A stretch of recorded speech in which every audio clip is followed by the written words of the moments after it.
कहाँ जाती है।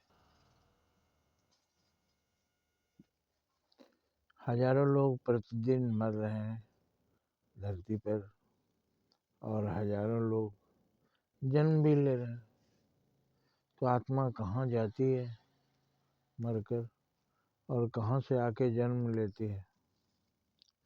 अगर कहीं जाती रहती मृत आत्माएं तो वो जगह में कितना संग्रह हो जाएगा, जगह नहीं बचेगी, कभी तो फुल होगा। और जहाँ से आत्मा आती है नया जन्म लेती है अनेक प्राणियों में और मनुष्यों में भी, तो जहाँ से आती है वो जगह खाली हो जाएगा। तो आप समझिए ये कैसे होता है। आत्मा एक शरीर से निकलकर कहीं जाती नहीं, यहीं कहीं दूसरी जगह उसे जन्म हो जाता है। बहुत से लोग कहते हैं कि मरने के बाद श्राद्ध वगैरह हो जाता है तो राख रखते हैं कहीं ढक के, और अगर उसमें कोई निशान बनता है तो अनुमान लगाते हैं कि हमारे यहाँ से जो व्यक्ति मरे वो कहाँ जन्म पाए होंगे, किस योनि में जन्म हुआ। तो इसका मतलब कहीं जन्म होता है, उनको विश्वास है। तो आत्मा न कहीं से आती है न कहीं से जाती है, यहीं से आत्माएं निकलकर एक शरीर से दूसरे शरीर में प्रवेश करती है। जो आत्मा मरती है वही जन्म लेती है, आत्मा कभी मरती नहीं, ये तो अजर अमर है। नए शरीर में प्रवेश करती है, स्पष्ट लिखा हुआ। और श्री कृष्ण भगवान ने बताया, वासांश जीर्णानि यथा विहाय नवानि ग्रहणाति नरोपराणि तथा शरीराणि विहाय जीर्णा निन्यानि संजाति नवानि देहि।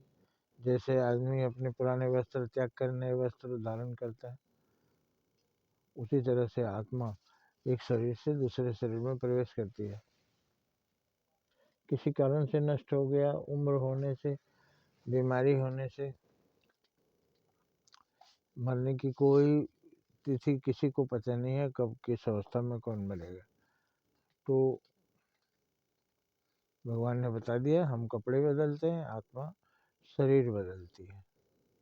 जैसे पानी कहाँ से आके बरसता है और फिर कहाँ चला जाता है। जहाँ ये सारा पानी जाएगा, रात दिन नदियों का पानी बह बह के जहाँ जाएगा वहाँ पानी बहुत सारा हो जाएगा, तो वहाँ आज तक भरा नहीं, और जहाँ से पानी आके बरसता है वहाँ खाली नहीं हुआ।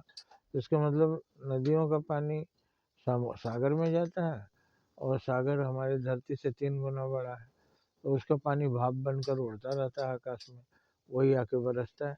तो जो पानी जाता है समुद्र में वही पानी भाप बन के बादल बनता है और बरसता है।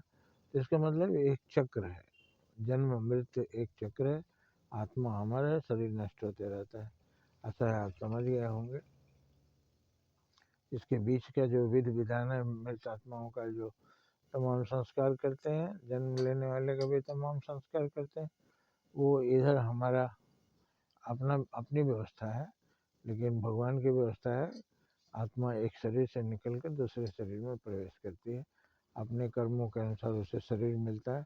मनुष्य पशु पक्षी भी हो सकता है, पशु पक्षी मनुष्य हो सकता है। जय हिंद, जय भारत।